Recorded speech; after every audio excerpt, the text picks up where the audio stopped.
Pessoal, bom dia. Nós estamos aqui para mais uma aula aqui da disciplina de pesquisa operacional e que também vai servir para a turma da disciplina de inteligência computacional da pós-graduação do Instituto de Computação da UF. E hoje a gente tem o prazer de receber o professor Igor Coelho Machado, do Instituto de Computação da UF também, tá? Que vai falar sobre um framework que ele e o grupo dele já vem desenvolvendo mais de 10 anos atrás. Tá? Esse framework é uma ferramenta de extrema ajuda para o pessoal que trabalha com meta-heurísticas e esses algoritmos heurísticos, tá? E eu acredito que vai ser de grande valia para o pessoal que está pensando em implementar alguma coisa no trabalho final de vocês aí. Falando um pouco sobre o Igor é graduado em computação na Universidade Federal de Ouro Preto, UFOP. Desde a graduação ele começou a fazer pesquisas em conjunto com o professor Marconi Jamilson Freitas Souza, que é do nosso time aqui, do LABIC, e depois o Igor veio fazer mestrado aqui no Instituto de Computação da UF e fez o doutorado com a gente também, tá? Logo em seguida, o Igor passou no concurso público para o Departamento de Computação da UERJ, lá no Maracanã, onde ficou um tempo lá. E logo em seguida, eu acho que ano passado, né, Igor? Ele passou, ano passado, ou retrasado, ele passou no concurso aqui do Instituto de Computação da UF, um concurso super disputado, onde tinha mais de 50 candidatos disputando vaga de professor aí, no fim apareceram menos pessoas, mas o Igor ficou em primeiro lugar nesse concurso. Então é um cara com muito potencial, é um sangue novo aqui do IC da UF.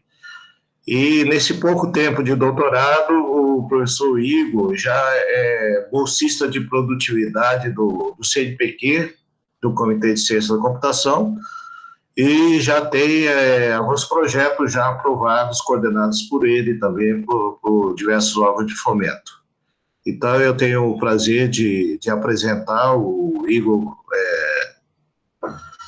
Machado Coelho, o Coelho Machado, eu nunca sei a ordem aí de sequência. Igor, muito obrigado por ter aceito o convite e o show é seu. Pessoal, só uma coisa, vocês podem fazer pergunta durante a apresentação do Igor, tá? Ele prefere assim para ficar uma apresentação mais dinâmica. Igor. Beleza. Obrigado, Satoru, pela introdução aí. Também queria agradecer aqui o Marconi, né, e você, né, que foram também minhas referências aí durante a graduação, mestrado, doutorado, né. Então, como o Satoru falou, eu atuo bastante nessa área de otimização e eu quero passar para vocês aqui hoje um pouco sobre o OptiFrame, que é um framework que a gente desenvolve desde os tempos da graduação na UFOP e até hoje. E também agradecimento ao Vitor, que está aqui também na apresentação. O Vitor também é um coautor do framework, né, também é um grande colaborador, e é um prazer também ele estar aqui. Então, eu vou começar passando aqui alguns slides, não todos, né, mas os slides que eu usei na apresentação do SBPO desse ano, só para ter alguma coisa na tela aqui, mas na verdade, assim, não é exatamente isso, a ideia é que seja prática, né, essa apresentação. Então, só falando algumas informações, né, que o framework ele surgiu, então, foi oficializado em 2009, né, numa monografia, e no trabalho de TCC, né, e depois em 2010 foi apresentado no SBPO. E aí, esse artigo aqui que a gente celebrou esse ano de 10 anos, na verdade é 10 anos, né, desse outro artigo que também foi feito no SBPO, e a gente conta um pouco da história, assim, do quanto que melhorou nesse tempo, quais foram as mudanças, né, o que a gente foi aprendendo. A gente foi aprendendo muita coisa em relação à programação mesmo, em relação a como desenvolver um produto de uma forma mais profissional. O OptiFrame, ele é um produto de código aberto, né? Então, ele é feito, desenvolvido de uma forma, você pode participar, né? Qualquer pessoa, né? Está lá no GitHub o repositório dele. E já foi usado em várias teses de mestrado e doutorado.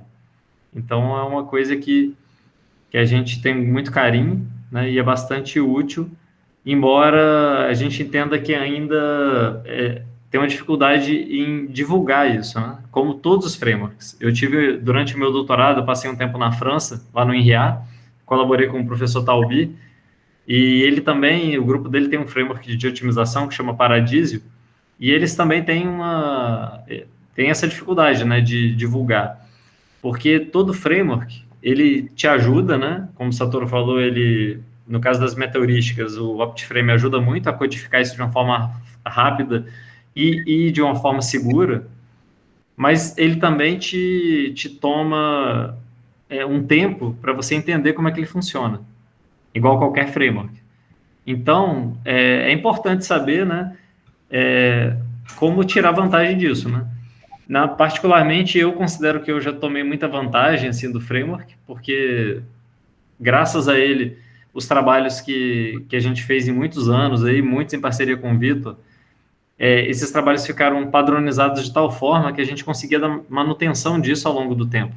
Um dos problemas de você não ter um padrão é que você se perde, né, rapidinho ao longo do tempo. Você tem um código que funciona, mas depois você descobre algum bug que você conserta no seu, mas já não conserta em uma versão passada. E também tem aquela questão de você conseguir fazer rapidamente resolver um problema, né, de uma forma rápida e segura, né? Então, do ponto de vista corporativo, eu acho que vale muito a pena e faz muito sentido, porque se você quer fazer um produto para alguém, para uma empresa, por exemplo, algum projeto, eu acho que o fato de você já ter a certeza de que você vai conseguir terminar no prazo com uma coisa que funciona, eu acho que, pela minha experiência assim, nessas colaborações corporativas, eu vejo que isso aí é o mais importante. Porque metaheurística é uma área que, diferente dos métodos de programação inteira, que já tem frameworks consolidados, né? Dependendo do solver que você usar, cada solver já tem o seu próprio mundo ali, o seu modelador, as suas ferramentas de interação, mas as heurísticas, pela falta desses frameworks consolidados, você acaba fazendo tudo do zero, né? E todo projeto que você começa do zero, você tem os riscos, né? Todos os riscos, né? De um projeto que você faz do zero, né? Você pode ter problemas em qualquer etapa desse processo e assim, cumprir o prazo pode ficar difícil. Então, beleza.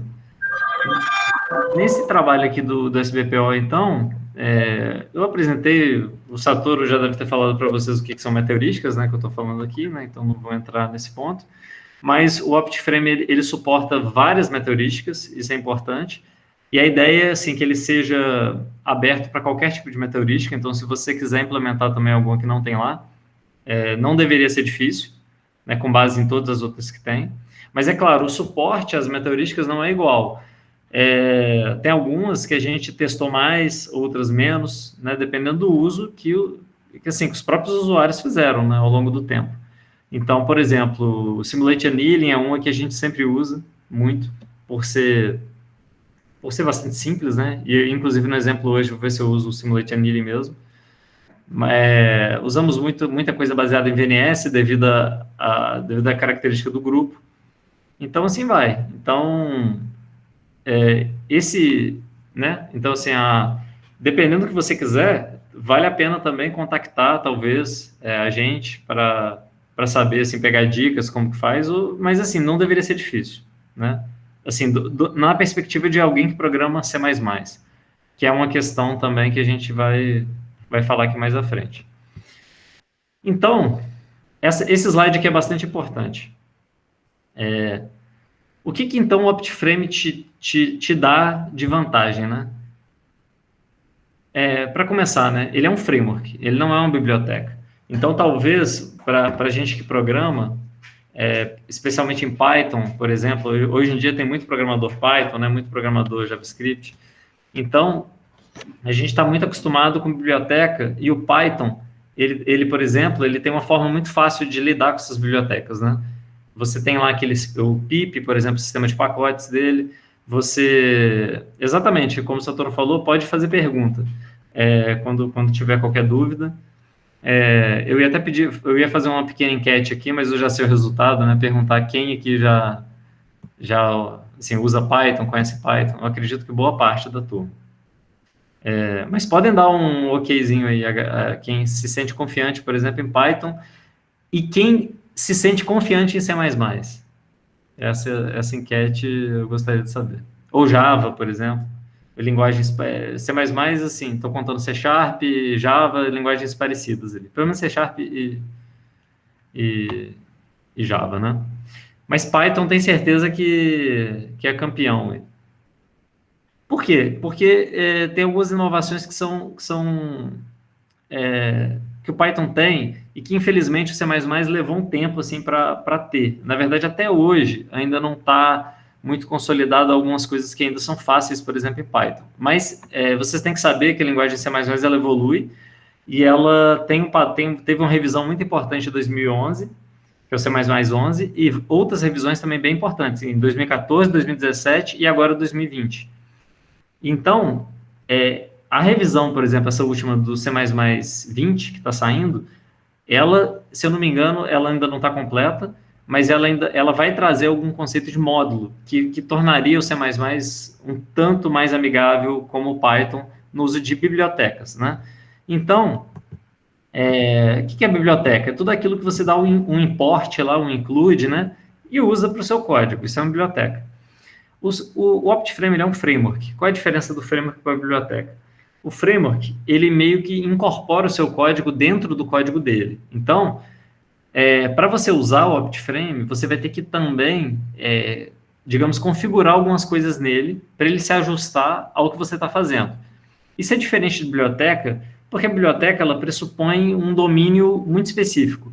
Então, geralmente, a biblioteca ela já resolve todos os problemas, né, que ela se propõe a fazer, e você é um mero usuário, né? Então, você passa alguns parâmetros para algumas funções e você já automaticamente tem aquele resultado. Então, geralmente é uma coletânea de funções, e essas funções podem estar organizadas em classes, né, por orientação a objeto, mas você atua um pouco de uma forma externa. No framework, você está um pouco mais interno ali. Então, você é obrigado a codificar alguns componentes para poder usar outros componentes. Por exemplo, as metaheurísticas elas já estão codificadas no Optiframe, mas você também pode fazer a sua, sem problema. Mas já está codificado. Mas para você usar uma metaheurística, você precisa dar para ela todos aqueles componentes que ela espera. Então, alguns componentes que são muito básicos aqui, muito importantes, por exemplo, estrutura de vizinhança. Então, esse tipo de componente, ele é comum a várias metaheurísticas que tem no Optiframe. Então, tudo bem, tem metaheurística que não tem conceito de estrutura de vizinhança, tem, por exemplo, o GRASP, né, que não tem, mas ele vai ter ali uma etapa, por exemplo, de busca local, que já vai tocar também nesse aspecto de estrutura de vizinhança. Mas, então vai depender do seu método. Você pode também ter um método novo, totalmente seu, que você não consiga ver nenhuma dessas abstrações aqui. Beleza, aí você pode simplesmente pegar lá no Optiframe e codificar a sua metaheurística, herdando aí dessa classe Global Search, que seria uma abstração de métodos de busca gerais. Mas você pode também fazer uma busca, se você tem uma busca local específica, você pode herdar desse local search e fazer sua busca local específica. Mas o mais prático é você começar das abstrações mais finas aqui. Por exemplo, a classe move. O que essa classe move faz? Ela define o que é uma operação de movimento de uma solução. Então, claramente uma das coisas mais importantes do Optiframe é você também definir o que é a sua estrutura de representação da solução. Então, você tem que ter um problema para isso. Então, se você está lidando ali com um problema, por exemplo, da mochila, né, você geralmente vai trabalhar com vetor binário, uma coisa assim. Então, como é que você codificaria esse vetor binário? Aí você vai codificar isso, sei lá, como beleza, o ideal é que você use C++, novamente. Então, você não usaria aquele vetor padrãozinho, né, de C. Por quê? Porque ele não tem umas facilidades de cópia, ele não tem então você vai acabar usando classes da STL, que é a biblioteca padrão de C++, ou de qualquer outra biblioteca, Boost, sei lá o que você quiser usar, mas que facilita, por exemplo, essa representação do vetor. Então, as pessoas acabam usando o vector, né? Que é a classe mais usada ali de vetores em C++. Então, para você usar bem o OptiFrame, você necessariamente vai ter que usar algumas coisas também da STL. Então, isso é uma outra dica. Então, eu acho que uma das principais vantagens pessoais ali de ter usado o OptiFrame por vários anos é justo esse aprendizado também da linguagem C++.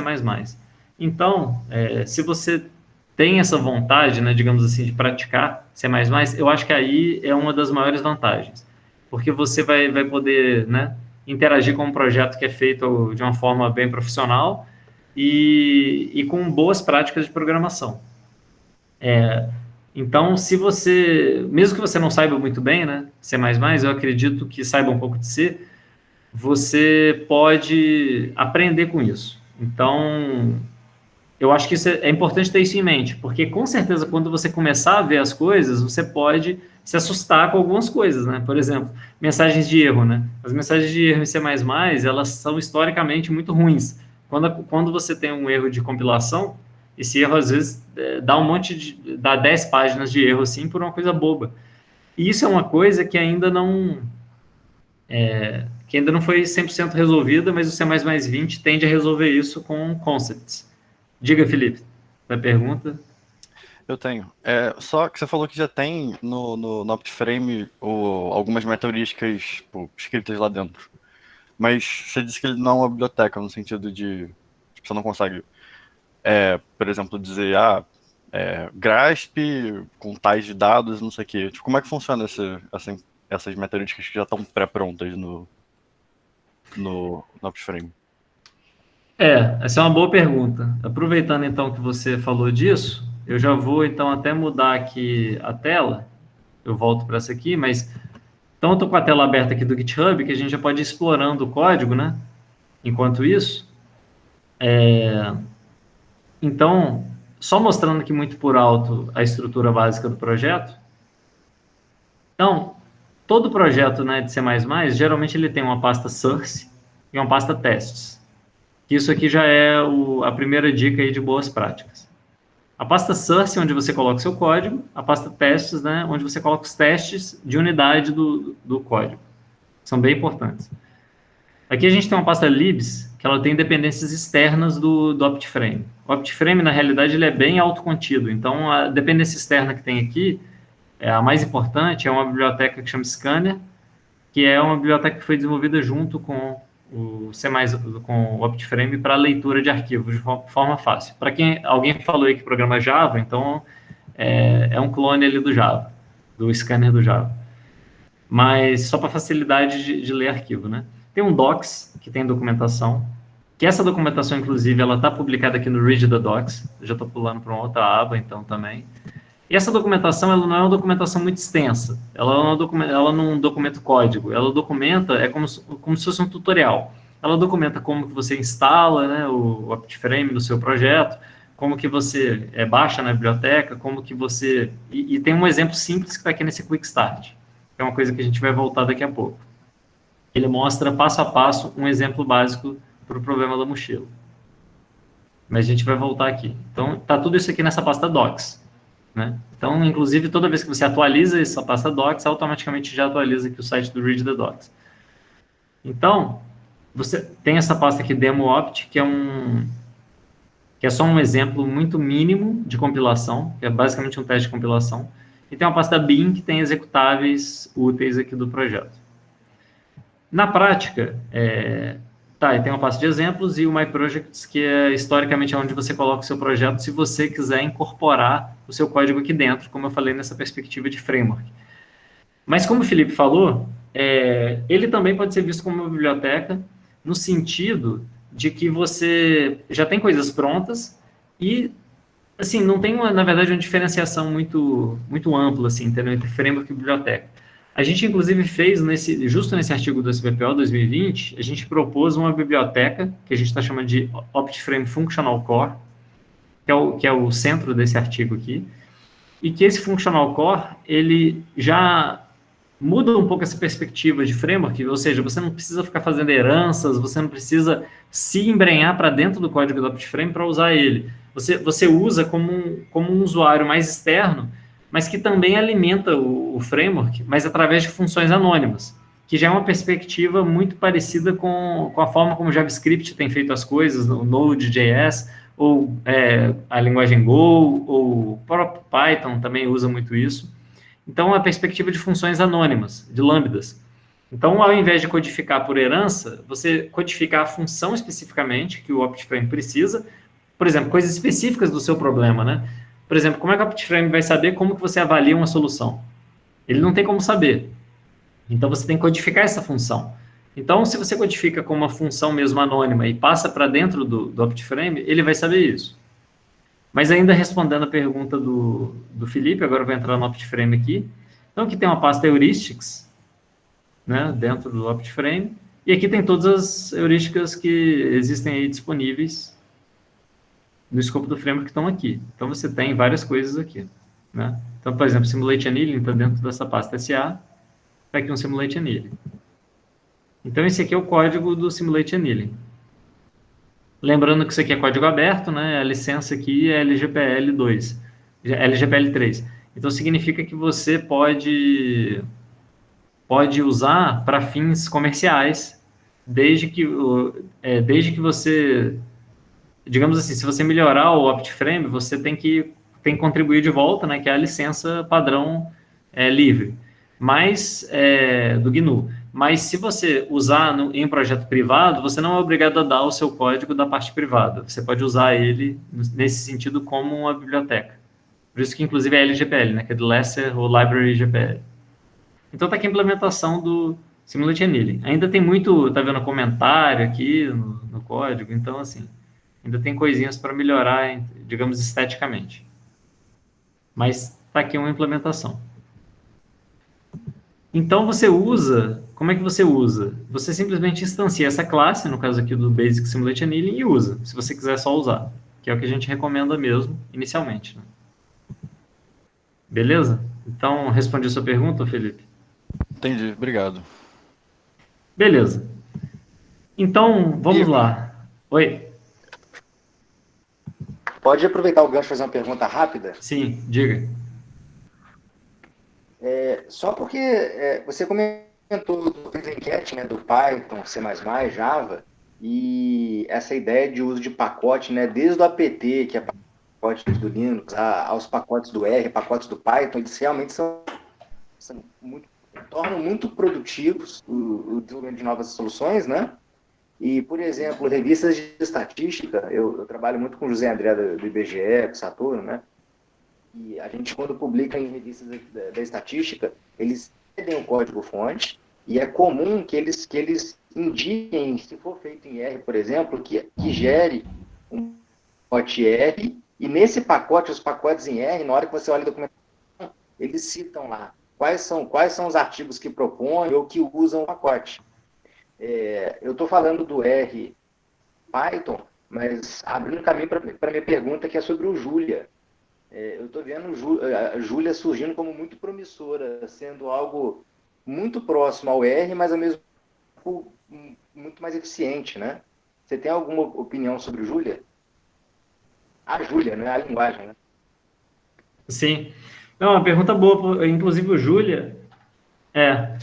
a linguagem Julia, ela tem ela é compilada também, né? Então, por ser compilado, então, inclusive, por que eu estou falando de C++? Por que eu ainda não desisti de C++, digamos assim, né? Que tem dia, né, que você olha assim e fala, pô, né, podia fazer isso aqui, sei lá, em Python, em alguma coisa assim, né? Parece mais fácil inicialmente, mas eu não tenho muita essa ilusão. Eu acho que depois, assim, tudo que é fácil, por exemplo, assim, Python, né? Não tem... A tipagem, por exemplo, não é obrigatória. Então, eu vejo projetos grandes em Python que, quando ele fica pronto, quando ele tem muitas linhas de código, como por exemplo, o OptiFrame, ele tem, sei lá, mais de 50 mil linhas de código, né? Então, quando chega desse nível, ele fica muito ilegível. Eu acho que fica pior do que C++. Então, eu tenho essa coisa, assim, de contra linguagens que não... Esse viés, assim, de que se você não tem o tipo explícito ali, você acaba se enrolando quando esse projeto fica muito complexo. Eu acho que fica muito pior do que a linguagem tipada. Então, Python eu acho muito bom para scripts pequenos, mas para projetos grandes acaba ficando, eu acho que fica muito ruim de dar manutenção. Eu vejo muitos projetos aí se enrolando. Em relação ao Julia, o Julia, então, é uma linguagem compilada, né, que, por ser compilada, assim, ela pode ser tão boa quanto C++. Da mesma forma que o Rust também. Então, o Rust é uma linguagem também mais nova, que também é compilada. E o que eu vejo no Rust e no Julia, que eles têm em comum, é que por ser linguagens mais novas, eles já começam com boas práticas. Então, é como se fosse assim, eles são linguagens que tentam fazer o que C++ faz, mas com as boas práticas que C++ ainda não tem, assim, obrigatoriamente. Mas a gente tem obrigação, acho assim, desenvolvedores aí de C++, de explicar também para as pessoas que, assim, é possível você ter boas práticas, sabe, em C++. Então, é isso que eu vou fazer aqui, entendeu? Então, são várias pequenas coisas que eu vou dar aí de dica que são úteis em qualquer outra linguagem, mas especialmente em C++, por quê? Porque não tem, por exemplo, sistema de pacote, como eu falei. Julia tem. Então, Julia já tem um sistema de pacote, já tem um sistema de construção. Eu vou falar também o sistema de construção para C++ aqui, o Bazel. Foi feito na Google, inclusive, por necessidade, né? E pouca gente usa, sabe? Então, é uma dica que eu acho que talvez seja das mais valiosas aí de hoje. Então, o Julia tem tudo isso. O Julia tem um sistema de construção e tem um sistema de pacote. O Rust também tem. E é isso que C++ ainda não tem, mas o Bazel, ele atua nesse sentido. Então, você vai se sentir no quesito pacote, como você falou aí, que o R tem e tal, com certeza, você pode ter isso. Então, em relação ao Julia, eu tenho uma visão muito boa do Julia. Eu acho que ela parece uma linguagem muito legível. Eu gosto muito da sintaxe, o pouco que eu brinquei lá com o Julia. Para mim, ela é muito melhor do que Python em relação à sintaxe, porque ela permite você tipar ali de uma forma clara, apesar de que o Python 3 acho que também tem uns recursos de tipagem, mas ela é compilada, né? E por ser compilada, aí eu acho que dá show, né? Em termos de performance, né? Então, eu tenho uma visão muito boa do Julia. As pessoas estão usando o Julia aquele framework Jump para modelagem de programação linear inteira. Então, tem muita gente usando Jump. Embora também, né, tem o framework de modelagem lá do Haroldo, em Python, do professor Haroldo Gambini, da UFOP, né, que agora está indo para a Amazon, né, que é o Python MIP. Então, que também é muito bom. Então, assim, também não tem como... Tem sempre a competição aí, né? Então, as linguagens são boas também em relação a pacotes, né? Você fica feliz com a linguagem, muitas vezes, pelo que a linguagem te oferece, né? Então, o R, por exemplo. O R tem um monte de coisa legal para estatística. Então, isso também é uma mensagem importante, né? A gente não tem que usar só uma linguagem, né? Por exemplo, se você quer fazer uma automatização de script aqui, né, até para executar o OptiFrame, ou para integrar ele com outras coisas, você pode querer fazer em Python, esse script. Porque coisas pequenininhas, assim, tal, assim, você não vai querer fazer um código, C++, fazer uma herança, para montar um script. Coisa de linha de comando ali, você vai querer fazer de uma linguagem mais acessível para isso. Mas eu acho que vale a pena, quando você vai fazer um projeto de otimização, você pensar já em performance. E por que eu não falo em C? Inclusive, nesse artigo aqui, de 2020, do SBPO, a gente discute aspectos de performance, de microbenchmark. Inclusive, tem aqui no código do OptiFrame essa biblioteca que também o Google fez, né, a equipe lá, chama Google Benchmark, que ela mede as coisas da ordem ali de nanosegundo, né? Então, a gente cavou nisso, né, nesse artigo. E, assim, para descobrir o quanto que você perde, né, só de usar pequenas coisas, como herança. Você está usando uma classezinha, está usando um método, está usando tudo, você perde um pouquinho de performance. Mas uma das conclusões, né, desse artigo mesmo, que está aqui, é que no fim, você perde mesmo em C. Se você tentasse fazer uma coisa que também é genérica em C, por exemplo, se você quiser ter uma implementação lá, que serve para múltiplos problemas, se você for generalizando aquilo, mesmo através de ponteiro de void, aquelas estruturas genéricas que você tem em C, você começa também a perder performance. Você começa a ter variáveis estáticas. Então, a abstração em si te custa alguma coisa. É claro que em C você tem muito mais controle disso e você vai perder menos. Em C++ você pode perder mais. O que acontece é que você usa recursos, né? Tem como você não perder performance? Nenhuma. Mas você, assim, você tem que estar muito consciente, né, de tudo aquilo que você está fazendo, quanto aquilo custa. E isso é muito difícil. É muito difícil você saber como que o compilador vai se comportar para cada coisa específica que você faz. Então, chega uma hora que você é um mero usuário, né? Então, você só usa. Então, voltando também na questão do Julia, essas linguagens, eu acho elas muito boas, assim, essas linguagens mais novas, porque elas não jogam para perder, no sentido assim, elas já sabem, já conhecem todo esse histórico das linguagens existentes, né, no caso C++. Então, assim, os recursos que elas oferecem também não são recursos, assim, ineficientes. Então, assim, elas provêm umas abstrações que são muito boas de ler e o compilador é muito bom para aquilo. Então, assim, se a gente for discutir linguagem, né, a gente não vai concluir aqui, né, eu não quero que vocês saiam, né, achando que eu estou falando que C++ é a única que é boa. Na verdade, tem muitas linguagens boas, né? Mas eu acho que vale a pena dar uma chance aí para o C++, né? Nesse quesito performance e por ser uma linguagem já consagrada, né? Nessas para fazer coisas, né, muito rápidas, né?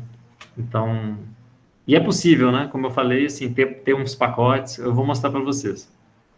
Não pacotes, né? Mas... Obrigado, tá aí. Beleza. As práticas ajudam também, né? Exatamente. Então vamos lá. Então eu falei dessas abstrações, né? Por exemplo, move, NS. Essas aqui eu vou falar um pouco mais à frente no exemplo.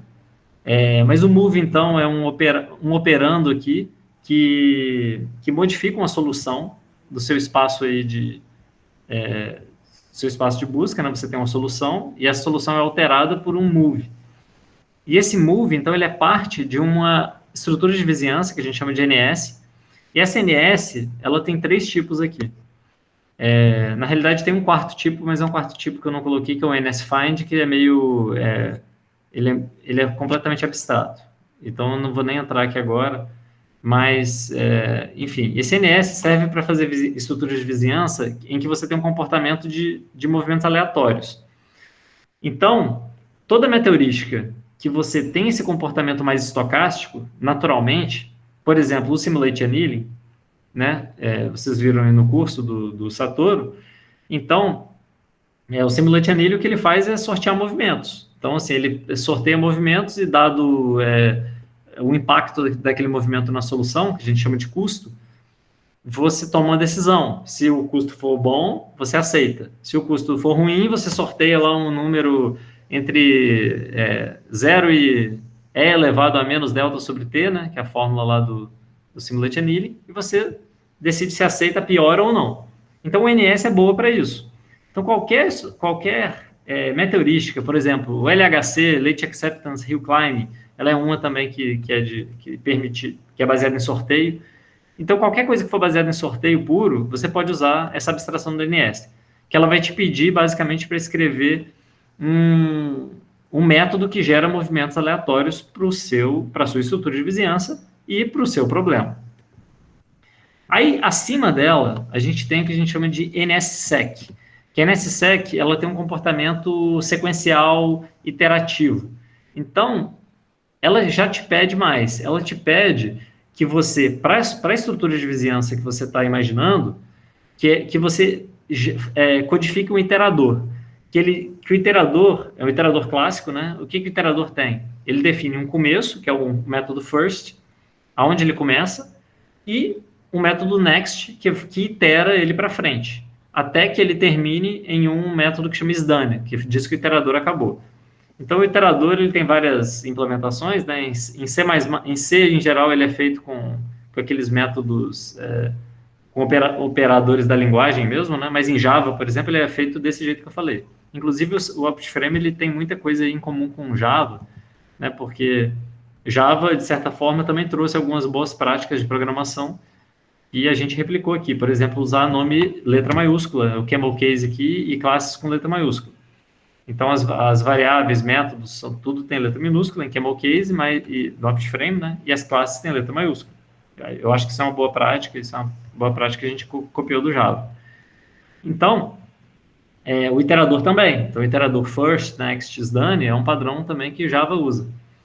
Então, mas enfim, então para que isso serve? Se você tem como iterar sobre uma estrutura de vizinhança, você já consegue fazer automaticamente buscas locais. Por quê? Porque você já tem como, né, explorar aquilo de uma forma sistemática e dizer se você está no ótimo local ou não. Quando é que você está no ótimo local? Quando nenhum daqueles vizinhos, né, daquela vizinhança, é de melhora.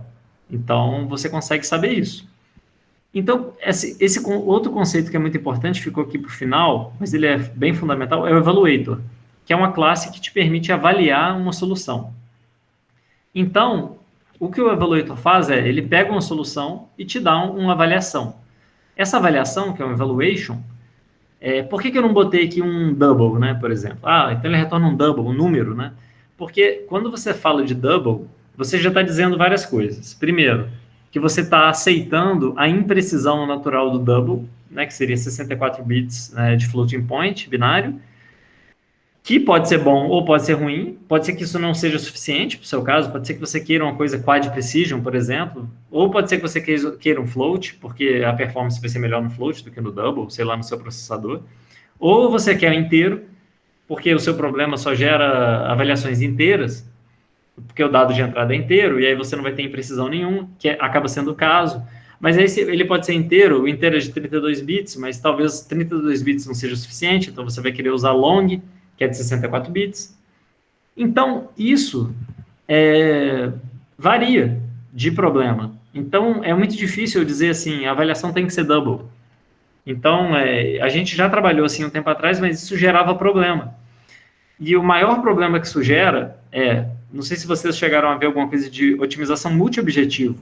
Tem vários problemas em que você não tem um único valor, uma ordem total ali associada a cada solução. Por exemplo, o problema da mochila, você para concretizar algum exemplo, né, na mente de vocês, o problema da mochila, que é aquele problema de você escolher itens e maximizar o lucro dos itens que você escolhe, você pode ver ele, geralmente as pessoas trabalham com inteiro aqui.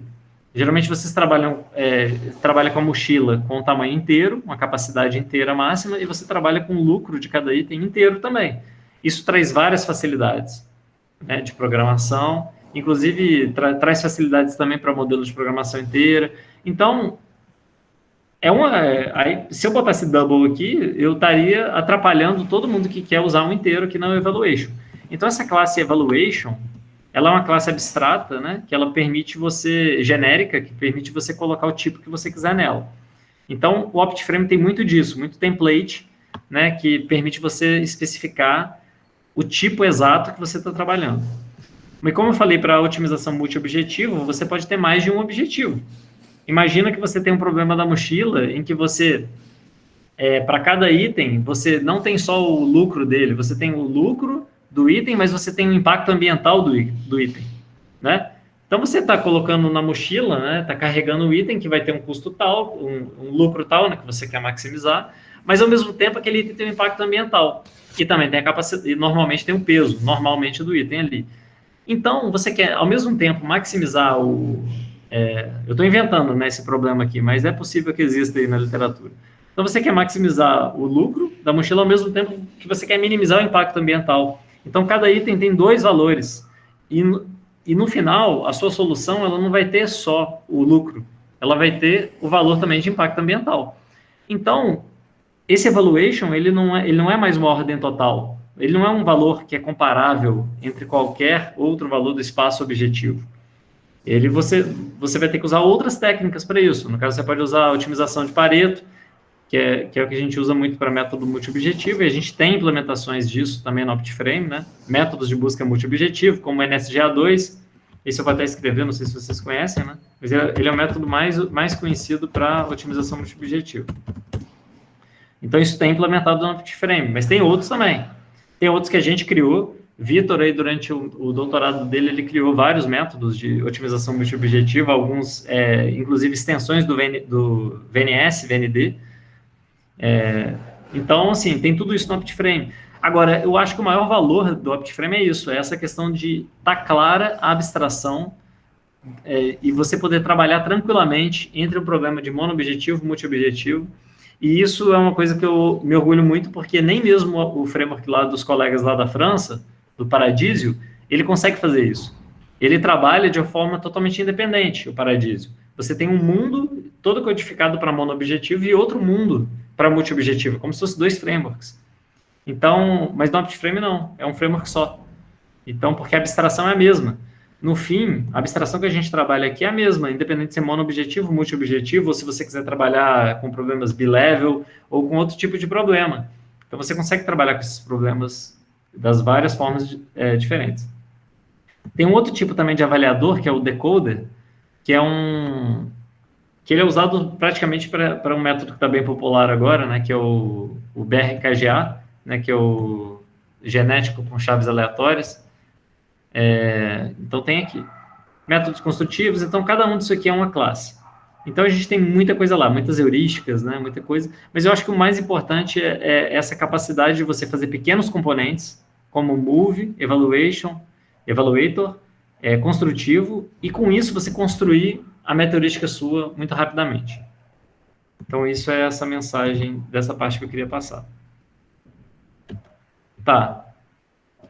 Falando do padrão C++, então, a gente usa atualmente C++ 17, nessa OptiFrame Functional Core, que vai ser o exemplo que eu vou dar. Então, o OptiFrame Functional Core, ele é uma implementação de uma biblioteca em cima do OptiFrame, que foi feito para facilitar a vida das pessoas, assim, dos novos usuários, porque o OptiFrame, a princípio, ele gastava muitos...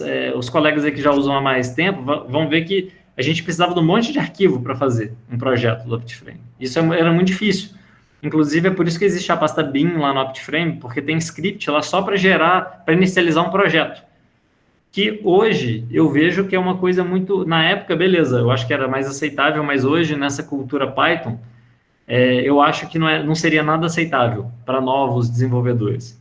E acho que as pessoas vão ficando mais exigentes, né, à medida que elas vão tendo contato, né, com tecnologias bem consolidadas, né, e o Python fez isso muito bem. O Python tem muita biblioteca hoje, muita coisa pronta e muita coisa fácil de usar. Então, assim, se as bibliotecas não se tornarem também fáceis de usar, eu acho que vai ser abandonado, né? Então, o Functional Core é uma ideia de ressurgir, né, isso aí. Então, a gente vai usar ele e a gente vai partir para esse Quick Start aqui. Antes de entrar, então, nesse Quick Start, na verdade, eu queria falar para vocês do Bazel, que eu já vou falar aqui. O que é esse Bazel? Isso é uma coisa que isso é muito recente, né? Isso aqui tem umas poucas semanas que eu conheci esse Bazel, mas já vinha namorando aí fazia um tempo. Uma estrutura para construção de código. Então, ele é uma ferramenta, né, digamos assim, para construção de código. O que é construção de código? Quando você vai compilar seu código, quando você trabalha com um arquivo só, sei lá, no Python, você só digita lá Python, né, e bota seu arquivo e ele funciona, né? Então, você não tem que compilar, por exemplo, se você mexe com Python, por exemplo, você já não tem essa questão de ter que compilar, né, o código. Até mesmo Java, você precisa compilar pelo menos, né, porque Java você compila em bytecode para depois executar. Então, até existe a compilação. Tanto é que no Java existem existe aqueles Gradle, né, por exemplo, são ferramentas de construção de código também, em Java. Mas em C, eu não sei, em C++, não sei o que acontece. Assim, é uma linguagem tão antiga, mas as pessoas, eu acho que assim, como tudo já funcionava, né, na década de 90, sei lá, as pessoas sentem, eu acho, que não precisa de mais nada, né? Eu acho que isso é um aspecto negativo, assim, de C++, que, assim, que as pessoas se acostumam com o que tem e, assim, a evolução vai chegando, mas ninguém absorve aquilo. E tem muita coisa legal, sabe, assim, que eu não vou ter tempo de falar aqui agora, vai até meio-dia nessa tour. Estou confirmando aqui. Pode ir até às 6 da tarde, se quiser. Eu tenho que tomar cuidado porque eu falo muito e eu quero fazer o exemplo, mas assim, é porque é isso mesmo. Ah, tá. Ah, você não me botou um deadline não escrito aqui, mas beleza. Então eu vou ir até a hora que você... meio-dia e meio, então. Beleza, tá jóia. Senão fica extenso demais também. Mas então, o que eu estou querendo dizer é que não adianta eu só falar sobre a OptiFrame aqui e vocês decidem talvez usar ou não usar. Eu queria trazer também coisas úteis para você. Independente se você vai usar o OptiFrame ou não, eu queria explicar isso, que C++ é uma linguagem que ela melhorou muito desde, né, o padrão C89 lá, e só que as pessoas não usam isso. Por exemplo, uma coisa que pouca gente sabe, né, que tem em C++, em C, até em C tem, não é só C++, em C tem. Você tem tipagem automática. Você, para quem programa Java e quer dizer, Python tem isso, né? Tipo automático, Julia, qualquer linguagem dessa. Acho que Java deve ter também, alguma coisa. Então, quem programa Java aí, me ajude aí. Mas, por exemplo, assim, tem uma estrutura, por exemplo, assim, int x igual a 10, né? Uma coisa assim, ó, que você declara uma variável x, né, inteira, valendo 10. Isso em C ou em C++. Pois é, o Java tem o var. E C# também tem o var, inclusive. Em C e C++ tem o alto. Então, você pode falar isso aqui, ó, alto x igual a 10.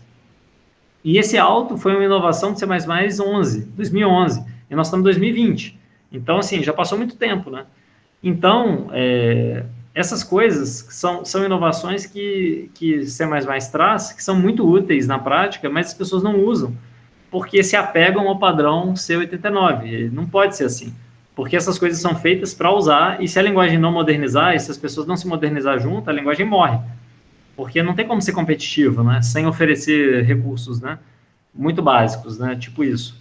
Então, por exemplo, tipagem automática, eu vou considerar aqui que já é uma coisa consolidada, embora eu imagine que talvez alguns de vocês não tenham visto ainda, ou achem que não existe, né, e também funções anônimas, lambdas, que isso também já é padrão em qualquer outra linguagem. E também é muito comum aqui C++, então desde 2011.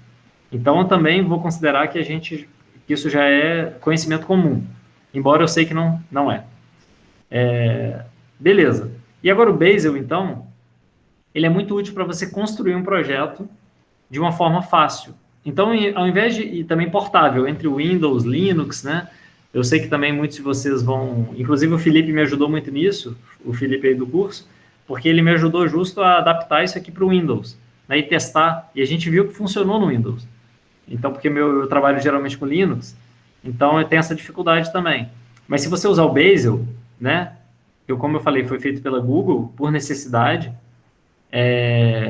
você vai conseguir usar Windows, Linux, qualquer coisa. Então, isso aqui é útil para qualquer projeto C++, ou até em outra linguagem que você quiser. Mas as outras linguagens geralmente já têm os sistemas próprios de construção. Então, como é que você pode começar a usar o OptiFrame usando o Bazel? Primeira coisa, instala o Bazel. Tem vários tutoriais, eu fiz um tutorial até para como instalar o Bazel no Windows, né, e tal. Se vocês quiserem, vocês vão encontrar aí no Google. Provavelmente, ou então me pede que eu mando depois. Mas você tem que instalar esse Bazel, e o que o Bazel pede é que você crie um arquivo que chama workspace.bazel na sua pastinha lá, que nesse caso aqui, ele já está dizendo uma coisa muito legal. Ó. Ele está dizendo o seguinte: use o OptiFrame, que ele está hospedado aqui. Então, você não precisa baixar, você não precisa entrar no GitHub e baixar o OptiFrame, não precisa. É só você colocar isso aqui no seu workspace.bazel, que ele automaticamente já vai baixar o código lá do OptiFrame, como se fosse um pacote remoto, né? E vai usar. E você já pode usar na sua compilação. Então, isso é muito bom, porque sem isso, você vai ter que... Complica muito, entendeu? Aí as pessoas já se enrolam, entendeu? Porque é enrolado mesmo, porque não tem padrão, porque cada projeto se constrói de um jeito.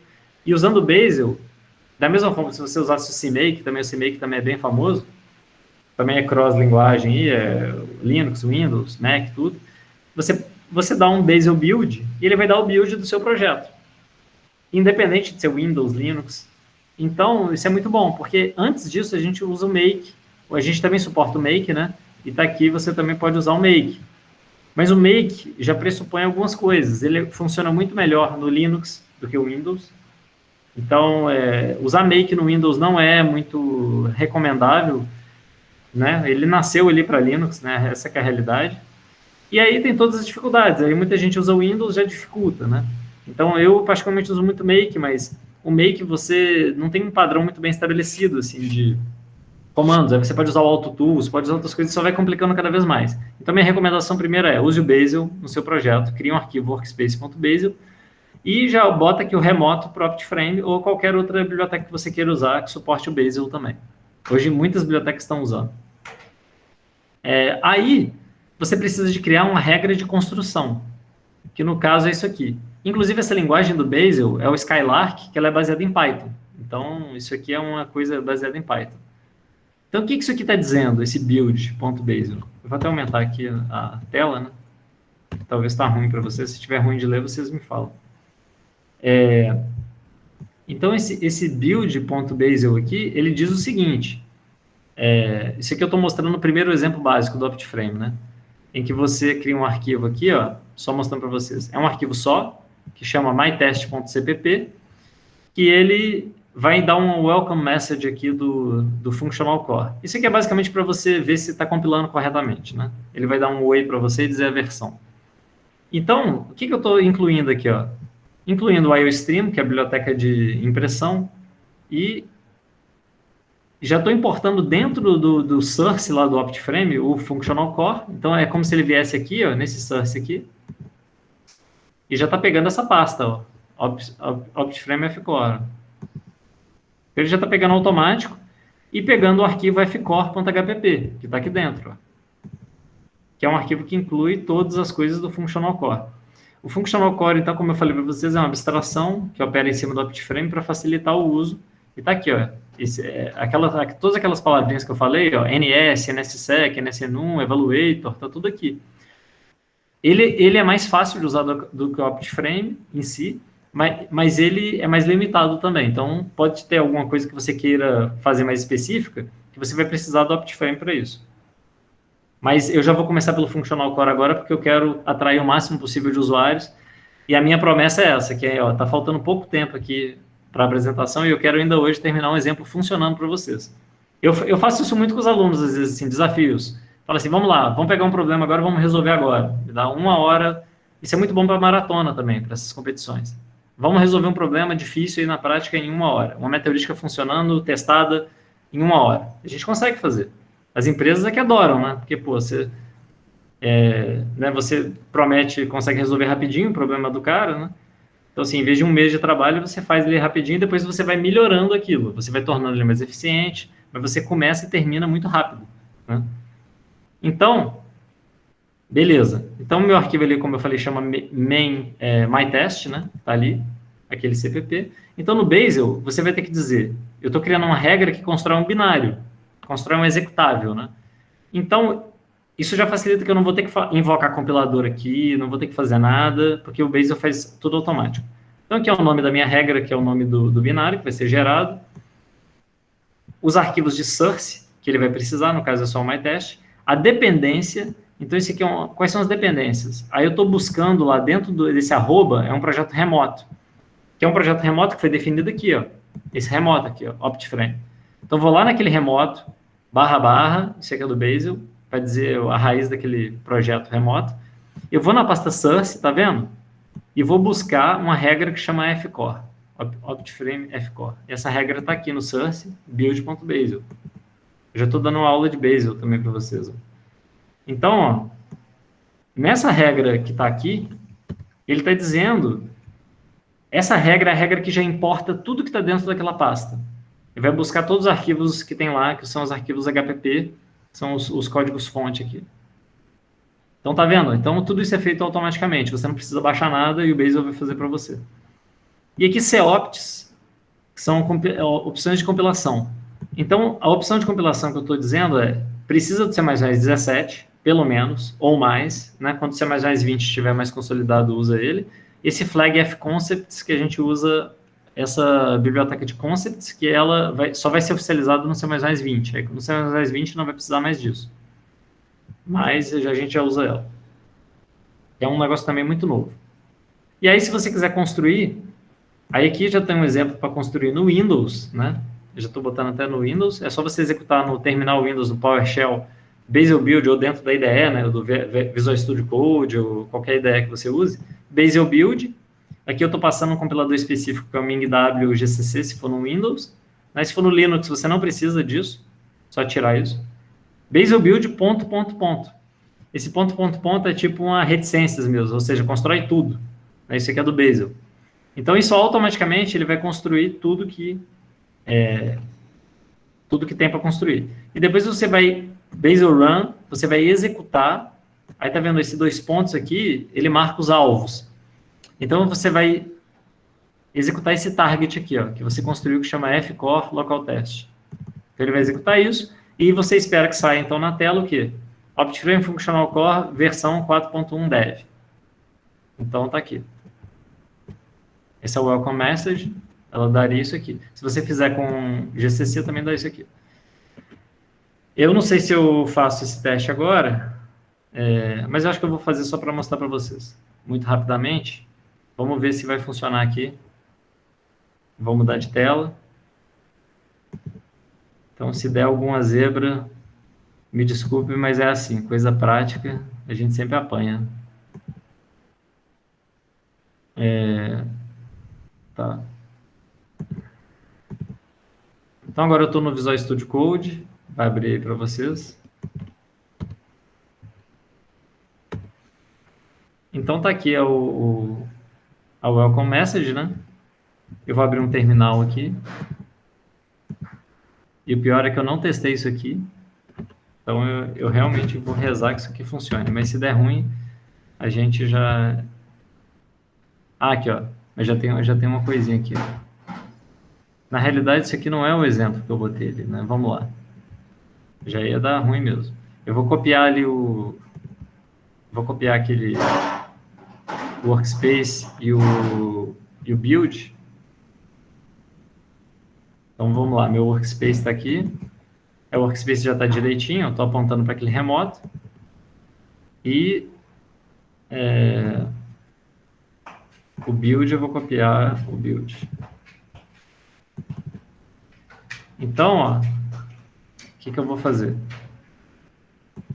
Deixa eu comentar esse aqui. Não sei se eu apago isso, ou se eu vou precisar. Acho que não vou precisar, não. Vou adaptar para o... Qualquer coisa eu volto. Então, eu vou apagar esse data. Esse data é legal também se você quiser já embutir alguns arquivos de teste, coisa assim, nas suas instâncias, por exemplo, se você quiser embutir dentro da pasta do executável. Isso é bem legal porque ele é um conceito de pacote mesmo, né? Como o C# tem o Publish, né? O Java tem no Gradle também. Então, você também pode incluir as instâncias. Então, vamos ver se isso aqui funciona, hein? Já vai dar errado, ó, tá vendo? Meu arquivo chama main e tá dentro do source. Então, espero que isso aqui dê alguma coisa errada, mas ele tá baixando o OptiFrame ainda, tá vendo? Então, ele ainda não... Então, ele vai fazer tudo automático. Eu executei o Bazel Build ali, agora ele deu alguma coisa ruim ali. Ele está reclamando agora que está faltando, né, o myTest. Não é myTest. No meu caso é source main.cpp. Então vamos ver se isso aqui funciona.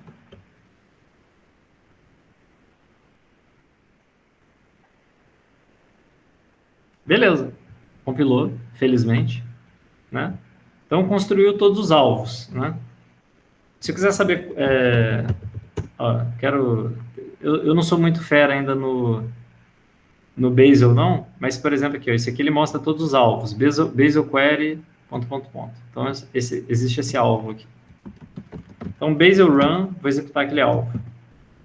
Então, fcore local test. Então, ele executou e está aqui aquela mensagem. Então, quer dizer que isso aqui é o beabá do negócio, por quê? Porque você garante que, apesar desse erro meu aqui, né, que tá vermelhinho, mas é porque o meu editor aqui acho que não está muito familiarizado com o Bazel, apesar de que eu instalei um plugin aqui do Bazel, mas eu eu sempre apanho ainda disso, assim, coisas de C++, né, a IDE, né, inclusive essa dica eu peço até para vocês, aí, se alguém conseguir arrumar essa ideia direitinho, eu agradeço também, para parar de dar esses negocinhos. Mas beleza. Eu uso muito o terminal mesmo, então aqui é quase uma referência para código. Então, algum comentário, alguma pergunta sobre essa parte? Alguma dúvida que vocês não entenderam?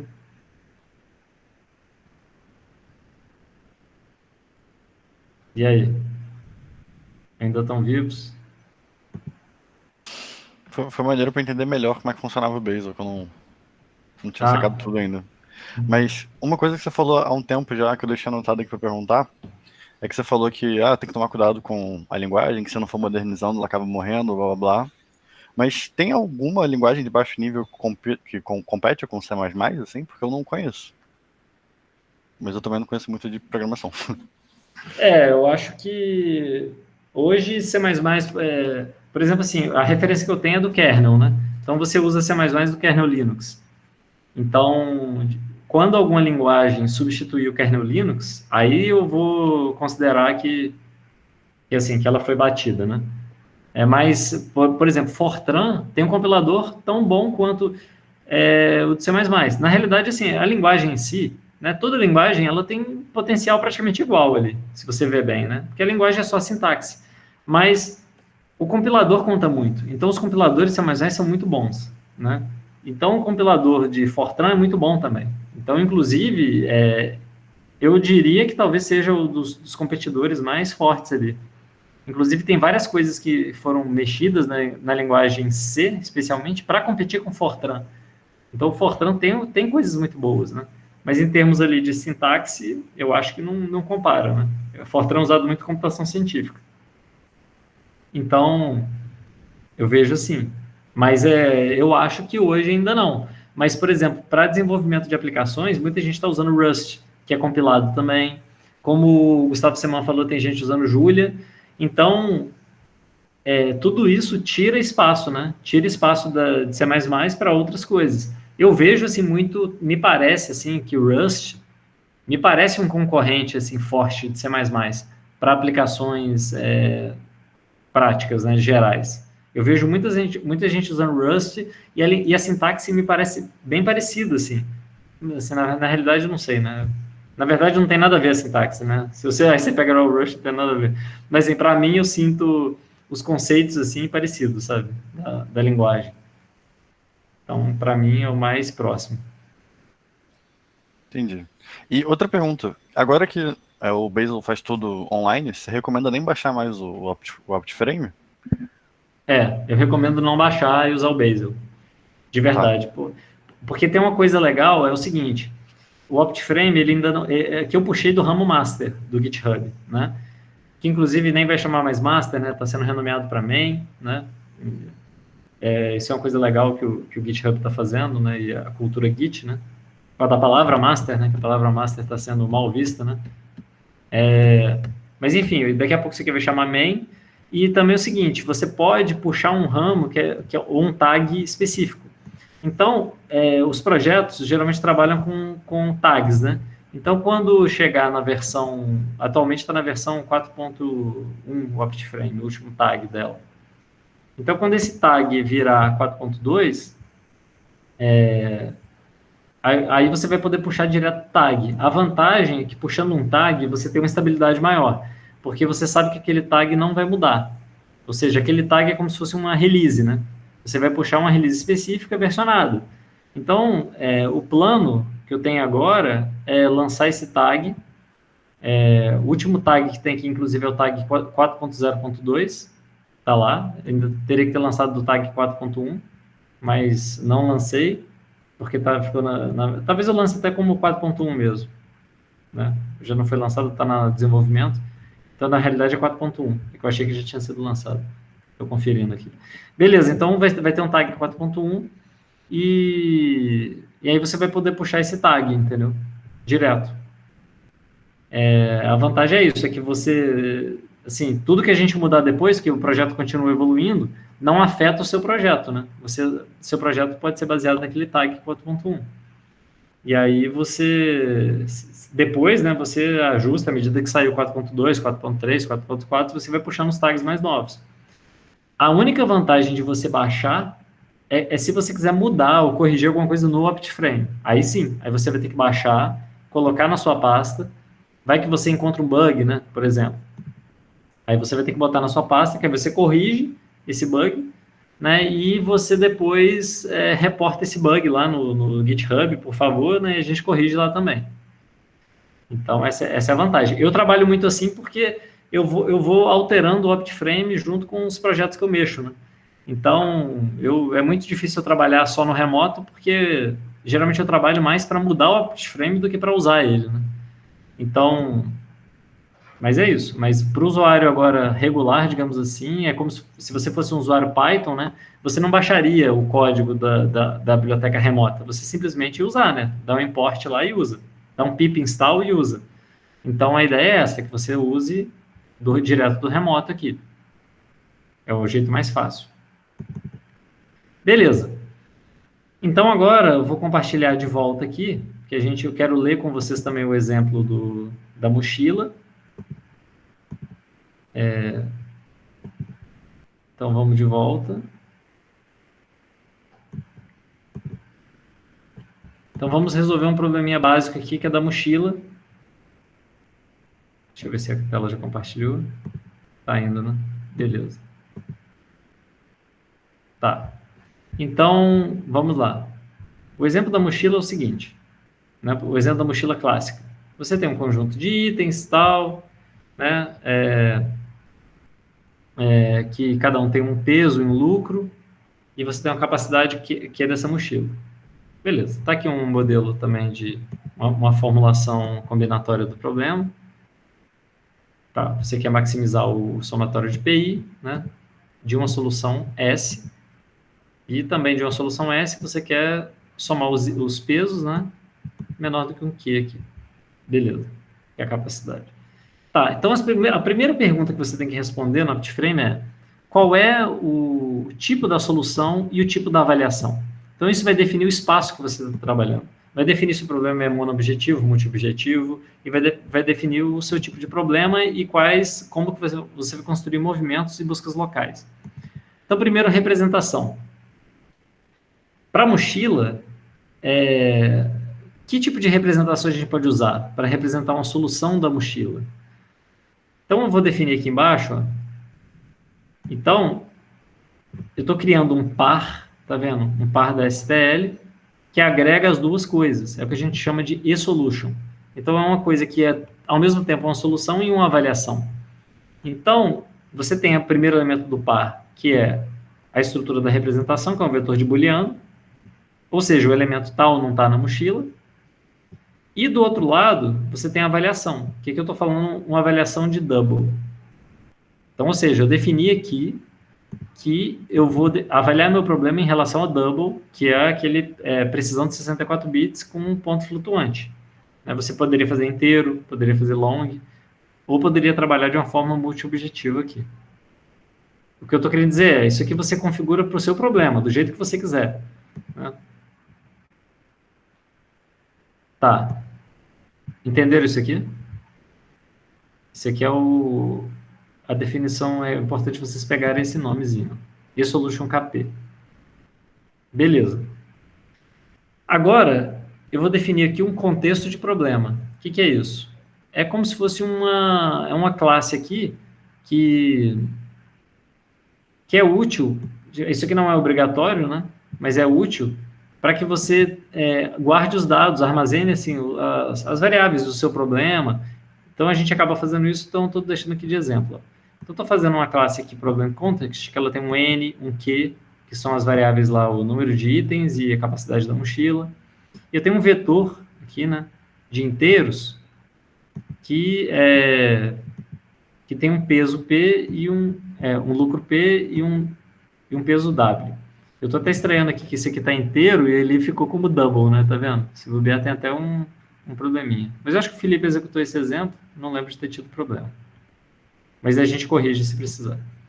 Então, tem um método load aqui, que vai carregar de um scanner, que é um leitor. Você pode usar também o leitor de arquivo, aí, de qualquer um daquele FStream, o que você quiser.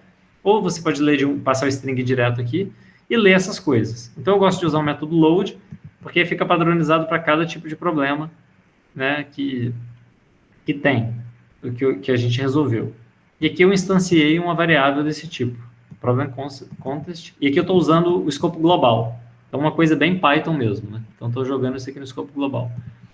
Vendo aqui nos exemplos, só para mostrar para vocês, tem muito exemplo aqui, tá? Então, ó, tem vários problemas aqui, ó, que tem TSP, né, o caixeiro viajante, tem mochila, tem variantes de, né, problemas de planejamento operacional de lavra, que esse é o PM. Você tem ModM, que é um problema de marketing, marketing direto, tem um puzzle, que é o Eternity. Você tem esses HFM, isso aqui foi muita coisa da tese de Vitor, né, coisa de método de aprendizado, fuzzy, tem um problema de roteamento. Então, tem várias coisas, pré-medianas capacitadas. Então, tem vários problemas aqui. Tem outros também que não estão aqui, mas que a gente trabalhou e acabou não virando exemplo. Mas tem muita coisa ali de exemplo.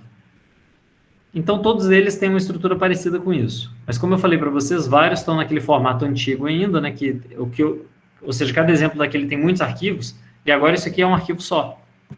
De novo, inspirado nessa modalidade Python de fazer as coisas muito simples, e que eu acho que acaba sendo mais fácil mesmo, assim, para os usuários e para a gente. Beleza, então, isso aqui define, então, os dados do seu problema. Então, se você for trabalhar com outro problema, você vai ter que botar aqui os dados do seu problema, né? Ah, meu problema tem uma matriz de alguma coisa, você bota aqui a matriz. Ah, tem mais vetores, você coloca aqui os vetores. Aí você tem um construtivo, aí você tem os construtivos, né? Então, vou começar fazendo um construtivo aleatório. Como é que é esse construtivo aleatório para a mochila? Como é que você gera uma solução inicial para a mochila?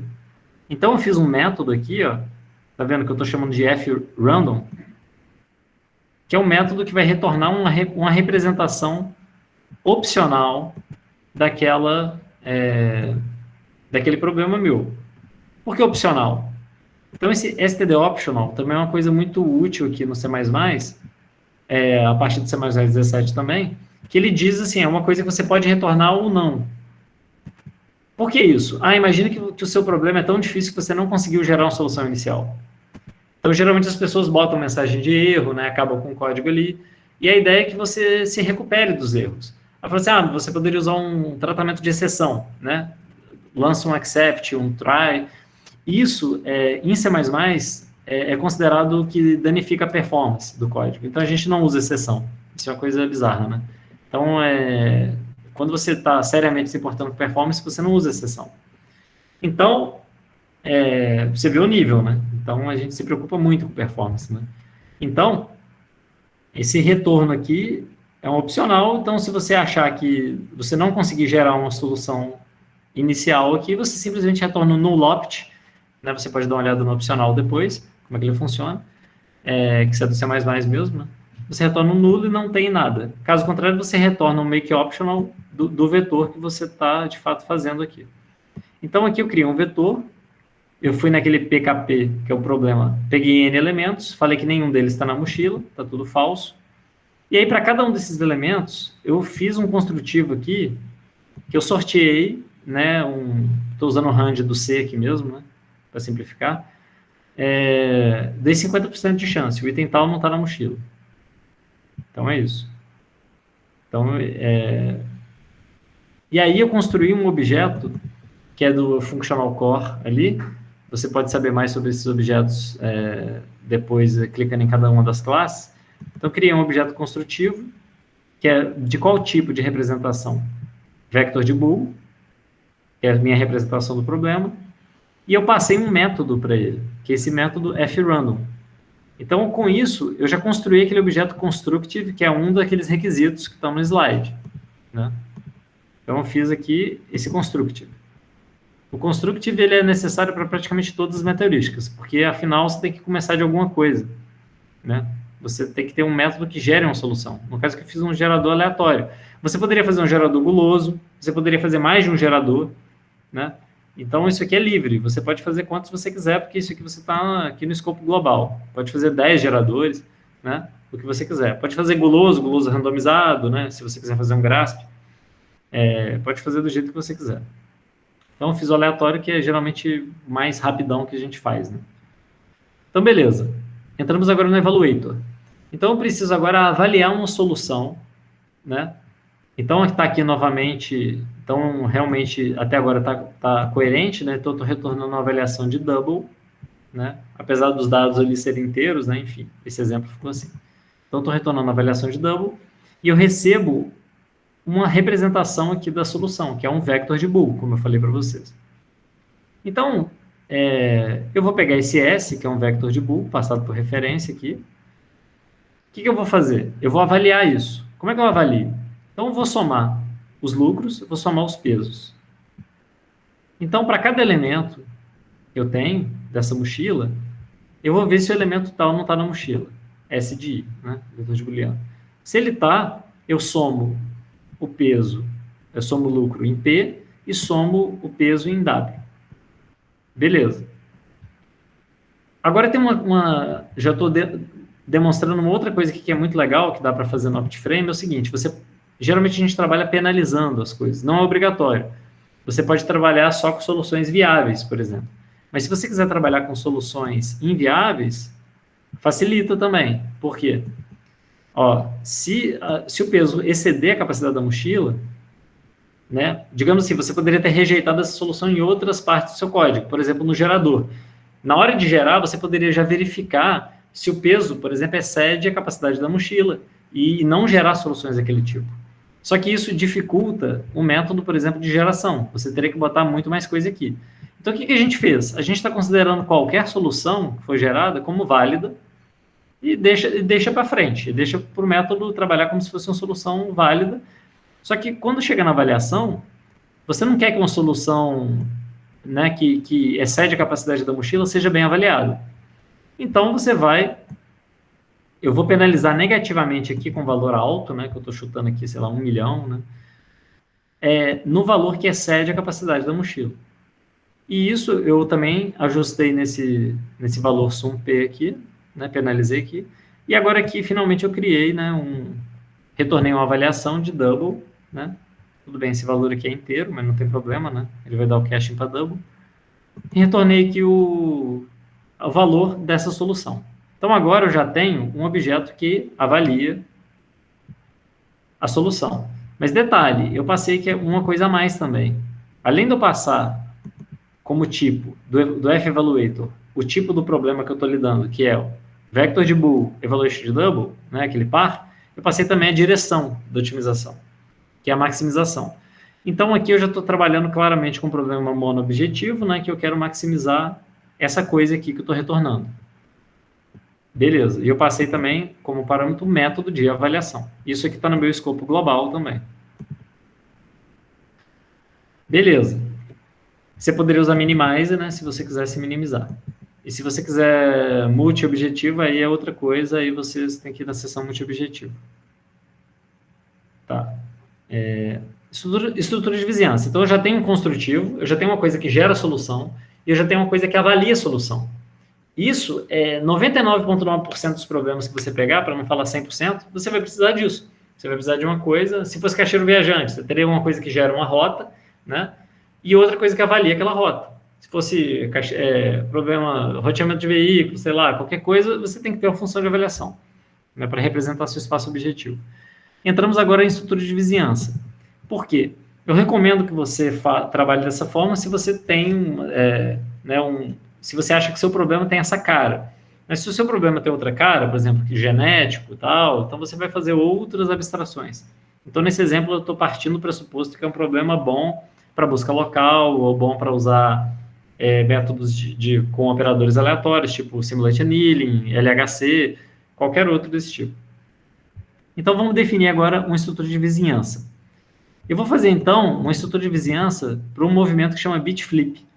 E o que ele vai fazer é trocar a pertinência ou não de um elemento à mochila. Então, primeira coisa aqui, eu defini que Eu criei esse movimento bit flip aqui, tá vendo? Declarei ele. E aqui eu passei um int. Que int é esse? Qual é o tipo da informação que eu vou usar nesse movimento? Então, esse movimento, quando eu for flipar, eu vou flipar o quê? Eu vou flipar alguma coisa, né? Alguma posição. Então, esse int representa isso. Qual é a posição que eu vou fazer no flip? Por exemplo, o elemento na posição 5, o elemento na posição 0, né? Por exemplo, ele não estava na mochila, agora ele está, e vice-versa. Então, esse int representa isso. É a estrutura do movimento. Por que eu preciso passar dessa forma aqui? Porque eu não estou fazendo herança, não estou fazendo nada. Então, eu estou usando uma classe pronta, que é a classe fmove, e ela não sabe, ela funciona para qualquer problema e para qualquer vizinhança. Então, eu tenho que dizer para ela qual é a estrutura desse movimento que eu estou trabalhando. Se fosse, digamos, um movimento de troca no caixeiro viajante, você poderia passar um par aqui. Por quê? Porque você vai fazer uma troca de 2 elementos. Então, você poderia passar 2 inteiros. Então, isso varia do problema e varia da estrutura de vizinhança que você está trabalhando. O pessoal começou uma obra aqui do lado, né? Vocês estão vendo aqui. Espero que não esteja atrapalhando muito. Se estiver muito ruim, vocês me avisam que eu procuro um outro cantinho aqui. Tá muito ruim, pessoal? Tá de boa por enquanto, Igor, tá tranquilo. Tranquilo. Então, beleza. Tá. Se eles começarem a martelar, né, não sei o quê, derrubar minha parede aqui, aí eu me preocupo mais. Beleza. Beleza. Então tá. Então, apesar de que eu acho que eu vou me mover aqui, um segundinho. Porque como vai ficar gravado, né? Só vou ficar sem câmera porque meu quarto aqui tá uma bagunça. Mas o som vai ficar melhor.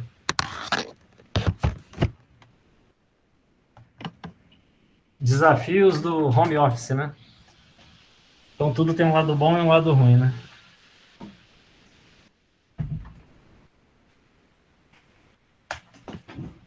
Beleza. Melhorou, né, pessoal? Bastante. Bastante, né? Então tá bom. Beleza. Então, vamos continuar. Então, estamos aqui, né, no Bitflip, né? Então, a estrutura desse movimento é um inteiro, mas como eu falei, dependendo do movimento que você for fazer, ou se você tiver vários movimentos, cada movimento pode ter uma estrutura diferente, não tem problema. Então, cada movimento tem uma sua estrutura. E aqui eu vou fazer um método para aplicar esse movimento. O nome desse método aqui não é obrigatório, assim, fApplyFlip, né? Porque depois você vai passar ele como parâmetro para a função. Por que eu fiz isso ao invés de uma função anônima? Porque eu acho que as pessoas ainda são mais familiarizadas com método, assim, do que com função anônima. Como eu falei para vocês, mas você poderia usar uma função anônima também. Então, aqui o método de applyFlip, o que ele vai fazer? Ele vai receber, então, como parâmetro, uma referência para aquele tipo, que é o tipo da estrutura do movimento, no caso, um const int referência. Por que uma referência para o inteiro? Isso não parece trazer muito ganho para o inteiro, porque é uma estrutura ali de 4 bytes só. Mas, como eu falei, isso aqui poderia ser qualquer coisa, né? Poderia ser uma coisa muito complexa. Então, coisa muito complexa, você não vai passar por cópia para performance, novamente, né? Então, você vai evitar essa perda de performance. E aqui você recebe o par também, que é o par solução-avaliação, para você fazer essa alteração. Então, novamente aqui, então vou aplicar o movimento, né? Então, eu fui no primeiro elemento do SE, que é onde tem o vetor de booleano, fui na posição K do movimento que eu estou aplicando e inverti isso. O que significa? Se o elemento K está na mochila, agora ele não está mais. E se o elemento K não estivesse na mochila, agora ele está na mochila. E eu retorno uma coisa que é o movimento reverso. O que é o movimento reverso? É um movimento capaz de desfazer aquele movimento que eu fiz. No caso do flip, o que desfaz o movimento K? Né? Ou seja, colocar o elemento K na mochila, se eu aplicar ele de novo, ele vai desfazer, porque ou ele coloca ou ele tira. Então, o contrário do movimento K é o próprio movimento K. Então, é como se ele fosse reflexivo aqui, né? Então, tem vários tipos de movimento que tem essa propriedade. Isso, por que eu falo de undo aqui? Por que desfazer? Porque, novamente, se eu não desfizer um movimento, né? Imagina uma exploração, você tem uma solução na memória, essa solução tem 1 milhão de posições, né? E você alterou ela, né, para alguma coisa, para avaliar um custo ali daquele movimento. Imagina que você fizesse uma cópia daquela solução. Você perderia muita performance, né? Então, isso também é uma razão de performance. No OptiFrame em si, sem ser o Functional Core, é possível você não trabalhar dessa forma. É possível você trabalhar copiando a solução, se você quiser. Caso você não consiga fazer o undo do seu movimento, você consegue fazer. Mas é muito recomendável que você faça dessa forma, com undo. Porque aí você já garante que o seu código vai ser muito eficiente. Porque ao invés de copiar uma solução inteira, você simplesmente vai desfazer a troca de um bit. Entenderam essa ideia? Então, o movimento aqui, ele troca o flip, e o contrário dele é desfazer o flip. Se vocês não conseguirem, sei lá, fazer um reverso algum dia, pode me mandar mensagem que eu explico como é que faz sem usando o Functional Core. Aí você pode usar uma parte do projeto com Functional Core e uma parte sem. Aí você só complica, digamos assim, uma parte que precisa, né? Então, vamos fazer agora a estrutura de vizinhança. Vamos começar com NS, que é o gerador aleatório. Então, como é que é o gerador aleatório? Eu vou fazer um método aqui, então, que é um fRandomFlip, que, dado uma solução de referência aqui, eu vou gerar um movimento para ela, que no caso é aleatório. Como eu falei assim, eu posso trocar cada um dos N elementos da mochila. Ou coloco ele ou tiro ele. Então, eu vou sortear um valor K aqui entre 0 e N-1. E o que eu vou retornar aqui pode parecer um pouco feio, mas depois vocês vão acostumar com isso aqui. Ó. Ao invés de retornar um ponteiro, que a gente trabalha normalmente em C, C++, eu estou trabalhando com UniquePTR, que é uma abstração nova, desde 2011 também, do C++ 11, e ela é muito legal de vocês usarem. Por quê? Isso aqui é uma coisa boba, mas que para mim é o maior avanço que a linguagem teve nos últimos anos. Porque o maior problema que C++ tem é perda de memória, né? Porque você não tem um coletor de lixo igual Java, Python. Então, o que acontece com muita gente é que se enrola aqui na programação, e com a gente também aconteceu muitas vezes, é que quando você aloca uma nova memória, que eu estou criando um novo movimento, tá vendo? Eu estou retornando um movimento novo aleatório. Então, deu new naquele movimento bitflip, passando K, e passando o método que é o flip aqui. Eu criei um movimento. Em algum momento eu vou ter que apagar isso, porque eu aloquei uma memória, vou ter que desalocar a memória. Isso é um grande problema, porque você não sabe exatamente qual é o momento do código que você vai deixar de usar aquele movimento. Então, para resolver isso de uma forma definitiva, você pode retornar isso como um UniquePTR, que significa que o sistema vai cuidar para você dessa alocação de memória. Então, é como se tivesse um coletor de lixo. E como é que o UniquePTR faz isso sem perder performance? Ele tem uma lógica que garante que ninguém mais vai apontar para esse mesmo lugar aqui. E isso é possível para essa abstração de movimento, porque a gente não faz clone de movimento nas metaheurísticas. Então, você tem um movimento, o máximo que você faz é repassar ele de um método para o outro, mas é sempre o mesmo movimento. Então, o UniquePTR vai garantir que quando a última referência para isso acontecer, ele automaticamente vai ser apagado para você. Então, isso aqui é altamente eficiente, tão eficiente quanto o ponteiro nativo, e resolve problemas de alocação de memória. Outra alternativa é o Shared PTR. Mas o Shared Pointer, quando você precisa, digamos, de muitas entidades apontando para o mesmo elemento, ele é um pouco menos eficiente do que o UniquePTR, e ele tem alguns problemas também com referências circulares. Que é muito parecido com o problema que Java tem no coletor de lixo dele. Então, Java tem toda uma lógica aí para conseguir lidar com referências circulares. Então, se você usar o UniquePTR, você nunca vai ter esse tipo de problema. Então, esse aqui, eu estou retornando, então, um ponteiro. Então, é como se tivesse aquele asterisco clássico aqui do ponteiro, né? Depois do move, eSolution, um asterisco. Ao invés disso, entendam esse UniquePTR dessa forma. É estranho, mas depois você acostuma, né, com essa sintaxe. Então, esse método retorna um ponteiro de movimento. É isso. Mas o movimento para qual problema? Para o seu problema, que é esse eSolution, que tem um vetor de booleano e um evaluation de double. Beleza? Então esse aqui é o seu gerador. Ó. E agora você encaixou esse gerador F-random flip dentro de um FNS. Tudo do Functional Core tem SF antes, né? Então passei aqui. Então agora você tem uma vizinhança NS flip. Você já tem agora um construtivo, um avaliador e uma estrutura de vizinhança. Então você consegue já usar um monte de meta heurística. Só com isso. Você já consegue usar Simulate Annealing, já consegue usar. E você não fez nada praticamente específico aqui e já consegue usar. De uma forma razoavelmente eficiente. Isso é muito legal.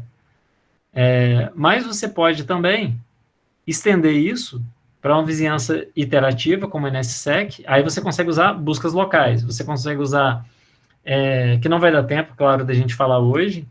Minha ideia, inclusive, é lançar uns vídeos. Eu até falei para o Satoru isso, mas eu não consegui lançar antes da aula agora. Mas, assim, lançar um vídeo para cada... A primeira aula seria exatamente isso aqui mesmo, que a gente está vendo, que é usando o NS, que é a vizinhança aleatória. E a segunda aula seria usar estruturas iterativas, porque é um pouquinho mais avançado que isso, e a ideia é que você já saiba bem isso, né? Então, eu vou colocar em algum momento isso lá no YouTube, e aí, quando eu colocar, eu mando para vocês, que aí vocês já veem também essa segunda parte. Porque já tem vários métodos de busca local implementados. Você pode usar ILS, pode usar VNS, só implementando uma coisa que não é nem muito mais complexa do que isso. Um pouquinho só. Mas então, para a gente conseguir terminar isso a tempo, né? Vamos, então, testar isso. Eu acho que tem esse código pronto aqui embaixo, né? Eu coloquei preventivamente. Então, vamos copiar esse código. Tá vendo? Ele está falando para ter dois arquivos aqui, ó. Um main, eu vou copiar isso porque eu vou confiar no meu próprio exemplo. Cadê o main? O main está aqui embaixo? Ah, tá ali embaixo. Então, vou copiar primeiro essa parte aqui. Esse arquivo aqui tem tudo aquilo ali que a gente viu, né? Qual que é o nome que... KPF Core EX. Agora eu vou mudar para outra tela. Podem fazer aí alguma pergunta aí, enquanto eu troco a tela.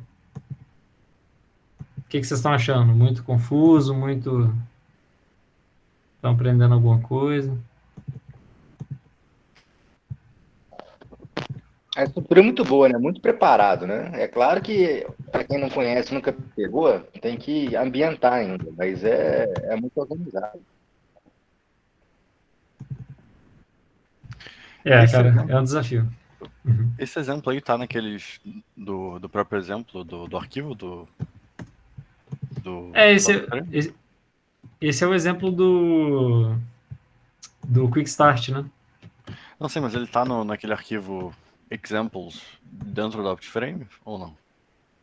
Eu acho que não, viu? Acho que não tá, não. Porque a mochila que tem lá, o KP, é a mochila já no formato do Optiframe com todos os arquivos, não é do Functional Core. Dentro da pasta F-Core Examples, tem um lá que pode ser... que deve ser parecido com esse aqui, porque eu não digo que é idêntico, entendeu? Mas deve ser muito parecido, porque é os exemplos do F-Core. E aí deve ter esse da mochila lá. Se não tiver esse, é muito parecido com esse. Então, agora eu tenho esse aqui. Agora eu vou torcer para o Felipe ter testado bem isso aqui.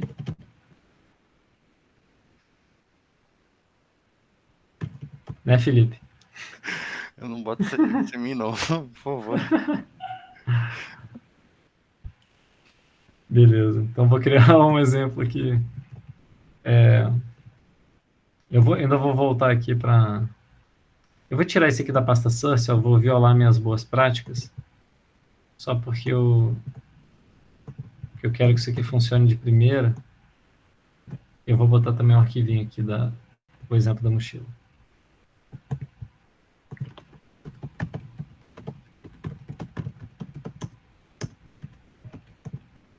Vou explicar o que é isso aqui, né?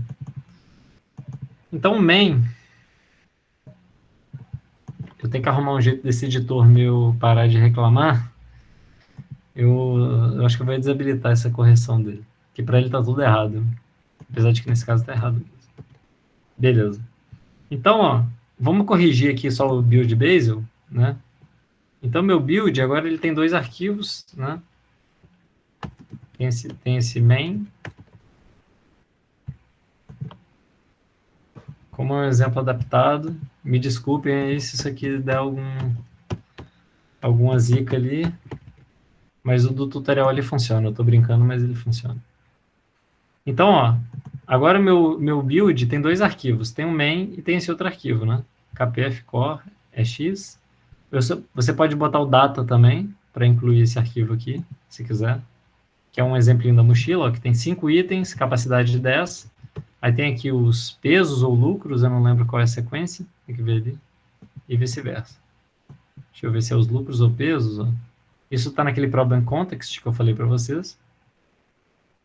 Então, aqui, como eu falei, ó, ele tem o vetor de peso, vetor de lucro, vetor de peso. Primeiro ele está lendo, deixa eu ver aqui. Primeiro ele lê os lucros, né, depois ele lê os pesos.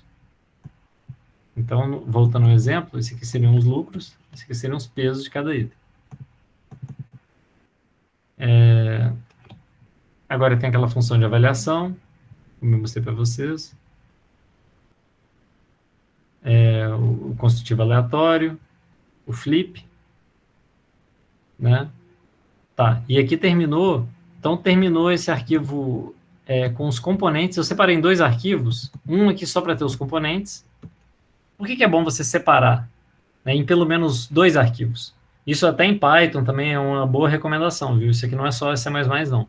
A gente faz muito script de um arquivo, mas isso atrapalha a capacidade de teste. Então, eu não vou abordar aqui agora o teste de unidade, mas para você fazer teste, é ideal que você separe o main do resto. O main é o que usa, né? É o seu, digamos, o seu programa mesmo. E esse outro aqui é como se fosse uma biblioteca, como as suas definições. Então, se você fizer um código também em Python, Julia, em qualquer coisa, nunca coloca o entry point lá, o main, junto com as suas definições de funções e tal, porque senão você não consegue fazer testes sistemáticos, né? Então, tá aqui o main, tem vários prints aí carregando o problema, aí eu carrego esse arquivo, que é esse knapsack example aqui, né? Passo ele aqui para chama aquele load, que eu falei para vocês, o load que está no problem context, passando esse scanner, é o leitor de arquivo. Você não precisa usar scanner, né? Se não quiser usar, usa outra coisa aí de C mesmo, nativo. E aqui entra a parte mais bacana. Aqui eu estou invocando aquele construtivo aleatório que eu instanciei lá atrás, que é o fConstructive, e pedi para ele gerar uma solução com tempo limite 0, que é tempo infinito aqui no caso. Então ele vai gerar uma solução para mim. Ó. Depois, eu vou imprimir essa solução. Então, estou usando aqui o cout, mesmo nativo, para imprimir um vetor. E como é que isso é possível? Isso é possível porque tem uma biblioteca de impressão que também está incluída aí no OptiFrame e a gente consegue fazer isso. Imprimir vetores nativos aí do C++. Aí depois, ou seja, então vou ter uma solução aleatória aqui. Vou testar o avaliador. Então eu vou instanciar aquele meu avaliador, né? Que eu chamei de avaliador mesmo, que está lá. E aí eu vou criar um par, tá vendo esse par e solution? Então eu vou criar uma solução e a avaliação dessa solução. Então eu criei um par aqui. Então eu já tenho a solução, sei lá, entra item 1, não entra item 1, item 2, tal, e isso aí vale 50. Beleza, esse é o par e solution. Eu vou imprimir o segundo elemento do par, que basicamente eu vou imprimir quanto valeu essa avaliação. Agora eu vou criar um gerador de número aleatório, que diferente do gerador padrão ali do C++, esse aqui é bem melhor. Esse aqui é inspirado no Mersenne Twister, que é um gerador muito bom. Eu vou gerar, então, vou criar um objeto que chama Initial Search, que encapsula aquele construtivo aleatório meu e o avaliador em uma coisa só. Então, eu juntei os dois. Então, esse aqui é uma coisa que, ao mesmo tempo, gera uma solução inicial e avalia. E as metodísticas pedem isso aqui, né? E aí, finalmente, eu vou instanciar um Simulate Annealing. Então, meu Simulate Annealing, eu estou explicando que tipo de problema ele está lidando. Então, para tudo, vocês podem achar estranho, mas depois vocês acostumam. Para tudo, você tem que passar esse template aqui do eSolution KP, porque ele especifica o seu problema. Ele especifica que você está trabalhando com vetor de booleano e especifica o tipo da avaliação, que é o evaluation de double. Então, é isso que personaliza, digamos assim, as meteorísticas. E, ao mesmo tempo, você também vai ter que passar todos os componentes da meteorística aqui, ó. O avaliador, o gerador aleatório inicial, a sua vizinhança de flip e os parâmetros da meteorística. Você pode ir na classe aqui ou ir na documentação e ver quais são eles. O alfa, no caso o fator de resfriamento, né, no caso do simulate annealing, número de iterações sem melhora, temperatura inicial e o gerador aleatório. Depois disso, eu vou executar esse simulate annealing, vou passar um critério de parada por tempo, de 10 segundos. Ele vai parar depois de 10 segundos, ou depois desses parâmetros aqui. Eu vou ter esse search status aqui, me diz assim, se ele retornou a otimalidade ou não. Depois eu vou pegar essa solução.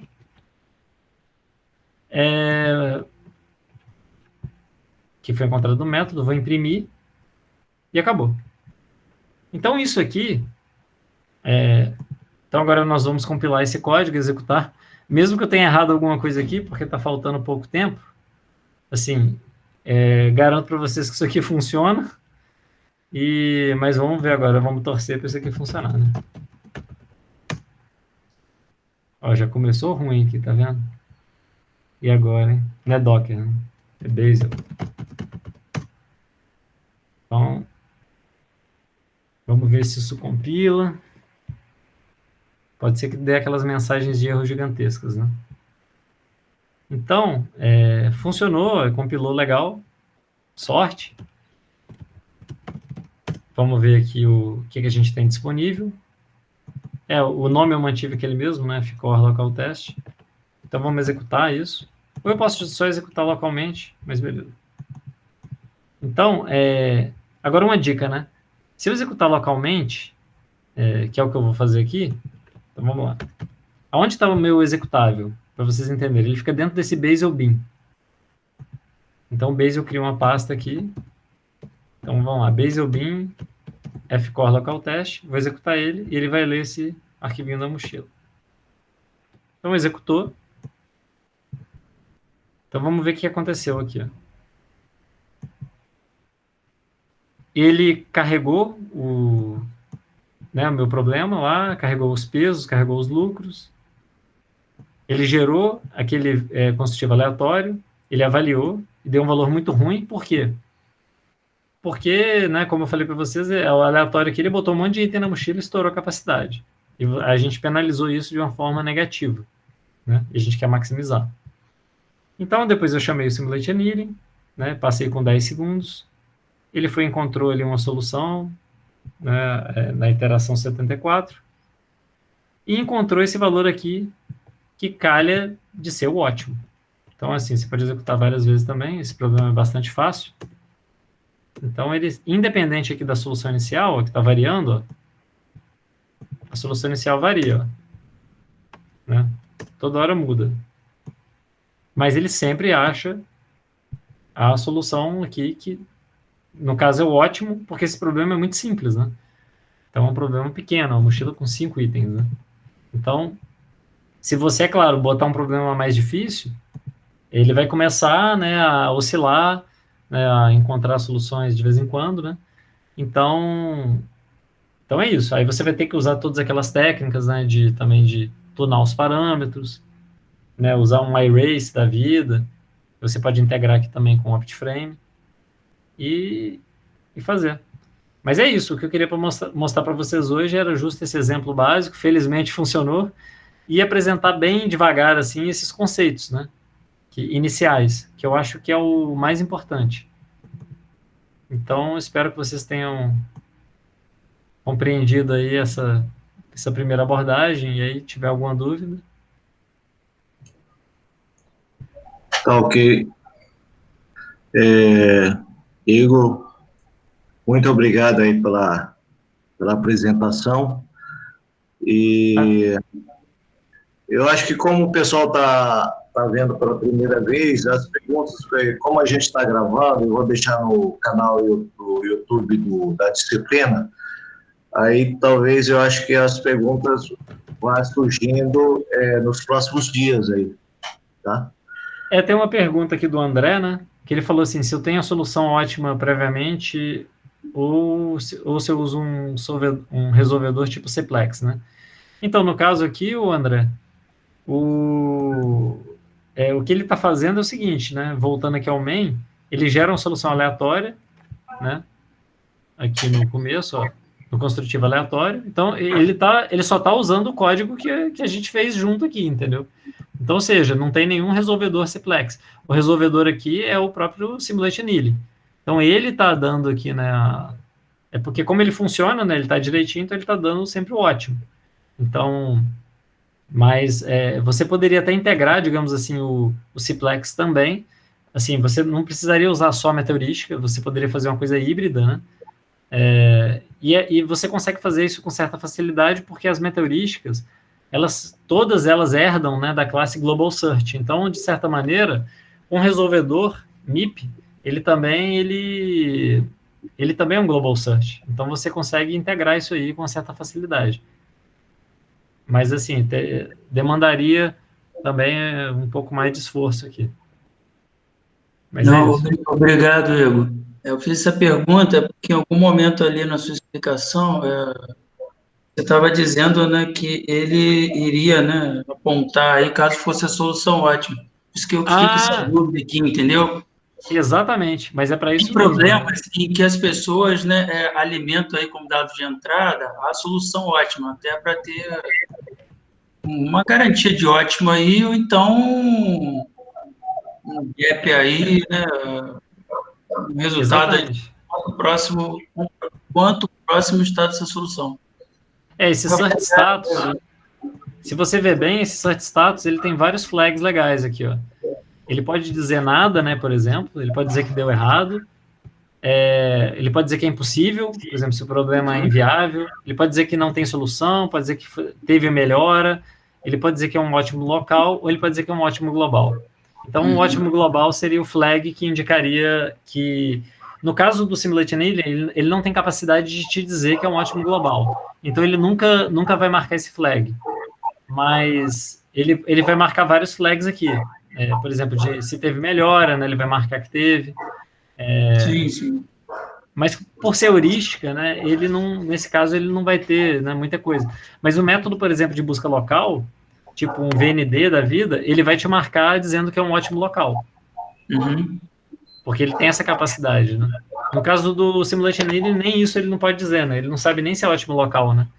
Mas aí depende da meteorística, né? Cada meteorística vai dar um flag distinto aqui. Ok. Mais alguma pergunta? Tá ok. Eu queria agradecer a presença de todo mundo aqui. Nós temos aqui a presença do Leandro Santiago também, o colega nosso aí do departamento. Legal. Obrigado aí, o André Velasco, Gustavo Silva, professores também. O Max também estava aqui, mas já saiu. E vocês, alunos aí que participaram aí, tá? Beleza. Obrigado, Satoru, pela oportunidade aí de divulgar também o OptiFrame. E como eu falei para vocês, assim, eu estava tentando divulgar não só o OptiFrame, mas o C++, né? Então, se alguma dica aí for útil para vocês também, né, algum outro projeto, eu já fico contente também. Tá ok. Igor, muito obrigado aí pela bela apresentação aí, tá? E como o Igor falou, tem muito mais coisas para explicar, e eu acho que uma ideia boa realmente seria essa de você gravar várias aulas e botar no seu canal YouTube aí para o pessoal ter acesso, tá? Obrigadão, Igor, obrigado pessoal que assistiu aí, tá? Então, até a próxima aula aí, tá? Abraço, Igor, pessoal também. Abraço, Satoru. Tá, eu vou só tirando aqui da gravação, tá?